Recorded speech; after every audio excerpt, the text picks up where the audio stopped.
மக்கள் வெதர்மேன் வானிலை அறிக்கை. குறிப்பாக வரக்கூடிய நாட்களில் வெயிலின் தாக்கம் அடுத்த 2 முதல் 3 நாட்களுக்கு வெயிலின் தாக்கம் அதிகமாக இருக்கும்.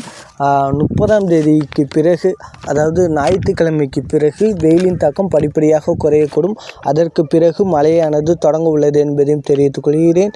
மற்றும் இதற்கு முன்பு பார்த்தீங்கன்னா வெயிலின் தாக்கம் அதிகம் உள்ள மாவட்டங்கள் குறிப்பாக பெரம்பலூர், திருச்சி, வேலூர், கரூர் போன்ற மாவட்டங்கள், மதுரை மற்றும் தூத்துக்குடி, கோவில்பட்டி சுற்றுவட்டார பகுதிகள் மற்றும் ஈரோடு போன்ற பகுதிகள், நாமக்கல் போன்ற பகுதிகள், சேலம் போன்ற பகுதியில் வெயிலின் தாக்கம் கடுமையாக இருக்கும்.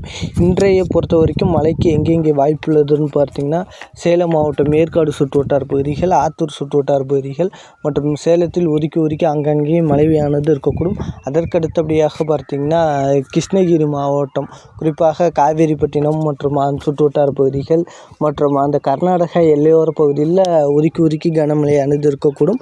அதேபோல் தருமபுரி மாவட்டம் ஒகேனக்கல், பின்னரம், அதாவது காவேரி பகுதியில் நீர்பிடிப்பு பகுதியில் கனமழையானது இருக்கக்கூடும். கள்ளக்குறிச்சி மாவட்டத்தில் அதேபோல் கள்ளக்குறிச்சி மாவட்டம் கல்வராயன் மலைப்பகுதி, கோமதி ஆறு சுற்றுவட்டார பகுதியில் மழையானது இருக்கக்கூடும் என்பதையும் தெரிவித்துக் கொள்கிறேன். மற்றும் இதற்கு அடுத்தபடியாக பார்த்தீங்கன்னா இன்று தூத்துக்குடி மாவட்டம் ஆத்தூர், கொர்க்கை, பழைய காயல்பட்டினம் மற்றும் சுற்றுவட்டார பகுதிகள் மற்றும் பழைய கைத்தாறு சுற்றுவட்டார பகுதிகள் மற்றும் சாயல்புரம் மற்றும் முத்தையாபுரம் மற்றும் மதுரை தூத்துக்குடி ஏர்போர்ட் சுற்றுவட்டார பகுதியில் கனமழை இருக்கக்கூடும்.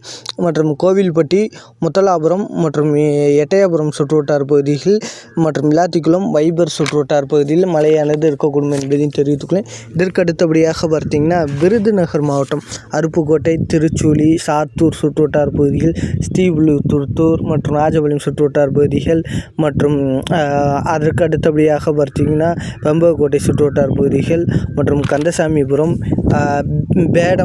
வேடநத்தம் மற்றும் ஆலம்பட்டி சுற்றுவட்டார பகுதிகள் மற்றும் திருச்சூலி சுற்றுவட்டார பகுதியில் பலத்த மழைக்கு வாய்ப்புள்ளது என்பதை தெரிவித்து ஒதுக்கி மழை பெய்யும். சில இடங்களில் சாரல் முதல் மிதமான மழையும், ஒரு சில இடங்களில் கனமழையானது இருக்கக்கூடும். மற்றும் நீலகிரி மாவட்டம் குன்னூர் மற்றும் மசினக்குடி சுற்றுவட்டார பகுதியில், கீழ்கோத்தகிரி, கந்தலூர் மற்றும் மேட்டுப்பாளைய, முதுமலை சுற்றுவட்டார பகுதியில் மழையானது இருக்கக்கூடும்.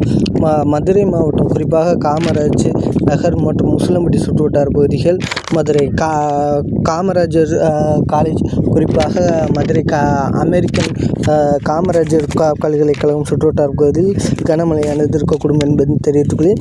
இதற்கு அடுத்தபடியாக குறிப்பாக ராமநாதபுரம், அவிநாசி மற்றும் திண்டுக்கல் மாவட்டம் வேடஞ்சந்தூர் சுற்றுவட்டார பகுதிகள், தாடிக்கொம்பு மற்றும் வத்தலக்குண்டு, சந்தையூர் மற்றும் கேரையூர் மற்றும் மதுரை மாவட்டம் அத்திப்பட்டி சுற்றுவட்டார பகுதியில் கனமழையானது இருக்கக்கூடும் என்பதை தெரிவித்துக் கொள்கிறேன்.